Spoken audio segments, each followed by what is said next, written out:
আমাদের চ্যানেলের আরেকটি নতুন ভিডিওতে আপনাদের জানাচ্ছি স্বাগতম। Welcome to sports arena BD channel. বিশ্বকাপ ফুটবলের ইতিহাসে আজ সৃষ্টি হলো এক নতুন ইতিহাস। এ পর্যন্ত মোট 1000টি ম্যাচের আয়োজন করে ফেলেছে ফিফা। 1930 সালে প্রথম বিশ্বকাপের আয়োজন করেন ফিফা এবং সেই ম্যাচে অংশগ্রহণ করে মেক্সিকো ও ফ্রান্স। এই ম্যাচটি ফ্রান্স 4-1 গোলের ব্যবধানে জিতে নেয়। সেই উপলক্ষে আজ বিশেষ আয়োজন করে ফিফা। 1000তম ম্যাচ নিয়ে আজ স্টেডিয়ামেও দর্শকদের মাঝে আনন্দ দেখা গেছে এবং ফিফার এই সাফল্যের আনন্দ দর্শকরাও ভাগাভাগি করে নেয়। মাঠে আজ দর্শকরাও করেছেন সেলিব্রেশন। এবার চলে যাচ্ছে আর্জেন্টিনা ম্যাচের আপডেট নিয়ে। এই ম্যাচটি অনুষ্ঠিত হবে ইউনাইটেড স্টেটসের ডালাসে আর্জেন্টিনার প্রতিপক্ষ হবে অস্ট্রিয়া। ম্যাচের আগে বিস্তারিত কথা বলেছেন কোচ। এখন আমরা দেখে নিব কোচ কী বললেন এই ম্যাচটি নিয়ে। আর্জেন্টাইন কোচ লিওনেল স্কলোনি ম্যাচের আগে মেসির প্রশংসা করেন। আগের ম্যাচে আলজেরিয়ার বিপক্ষে হ্যাটট্রিক পায় মেসি এবং পুরো ম্যাচে দুর্দান্ত পারফরমেন্স করে বরাবরের মতোই দলের মধ্যমণি হয়ে থাকেন মেসি। তবে এই একটি ম্যাচ জিতেই রিল্যাক্স হয়ে যেতে চান না Argentine coach world cup winner Lionel Scaloni. ইউরোপের অত্যন্ত সুন্দর একটি দেশ অস্ট্রিয়া এবং এই দলের বিপক্ষেই মাঠে নামবে আর্জেন্টিনা। ইউরোপিয়ানদের গতিময় ফুটবলকে সমীহ করেন কোচ স্কালোনি।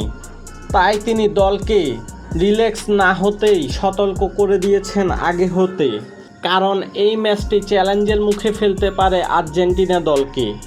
কোচের সামনে আরেকটি কঠিন চ্যালেঞ্জ বা সিদ্ধান্ত হলো এই ম্যাচে কাকে স্টার্টিং লাইন আপে রাখবেন, লাউতারো মার্টিনেজ নাকি জুলিয়ান আলভারেজকে দিয়ে স্টার্ট করবেন। সে বিষয়ে কোচ বেশ মধুর সমস্যায় রয়েছেন, কারণ এই দুইজন স্ট্রাইকারই বেশ ভালো ফর্মে রয়েছেন। গত ম্যাচে কোচ স্টার্টিং লাইন আপে লাউতারো মার্টিনেজকে রাখেন, তবে অবশ্য 54 মিনিট পর জুলিয়ান আলভারেজকে কোচ মাঠে নামান। তবে এই ম্যাচটি নিয়ে একটি আলোচনা চলছে, জুলিয়ান আলভারেজকে কি কোচ স্টার্টিং লাইন আপে বিবেচনা করবেন কিনা। এছাড়াও কোচ আরও কিছু গুরুত্বপূর্ণ কথা বলেন। তিনি বলেন, প্রয়োজনে আমরা বেশ কিছু পরিবর্তন করতে প্রস্তুত। আমাদের বেঞ্চে বেশ কিছু ভালো অপশন আছে। সবাইকে মাঠে নামার জন্য মানসিকভাবে প্রস্তুত থাকতে বলেছি। এছাড়াও কোচ বলেন, আমাদের অভিজ্ঞ ফুটবলারদের আরও বেশি দায়িত্ব নিতে হবে। বিশেষ করে আমরা মাঠ নিয়ন্ত্রণে রাখতে চাই। আলজেরিয়ার বিপক্ষে গত ম্যাচে মাঝমাঠে ছিলেন ম্যাক অ্যালিস্টার, এনজো ফার্নান্ডেস এবং রদ্রিগো ডি পল। মেসির বডিগার্ড খ্যাত এই তারকা গত ম্যাচে দুর্দান্ত পারফরমেন্স করেছেন। ম্যাচের বেশিরভাগ সময় জুড়ে তিনি মাঠের নিয়ন্ত্রণ রেখেছেন। প্রয়োজনে আক্রমণ ভাগে অ্যাটাকে সাহায্য করা কিংবা প্রয়োজনে ডিফেন্সিভ রোলে খেলেছেন তিনি।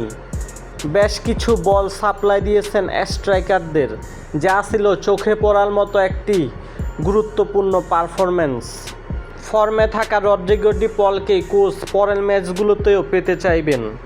এই ছিল আমাদের আজকের ভিডিও। সবাইকে ধন্যবাদ।